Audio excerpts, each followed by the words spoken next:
تو از چی دلخوری؟ پرا نمیشه ریخت تو بالشای آجری، دلت گرفته و تو فنگ سرپری، از چی دلخوری؟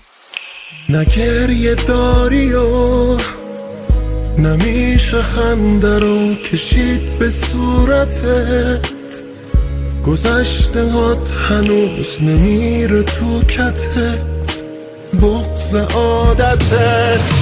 الله من سفید دنیام سیاه، الله دل نمیشه سر به راه، الله تنها تو انبار کاه، خیلی گشتم دنبال نقص و زنای اشتباه.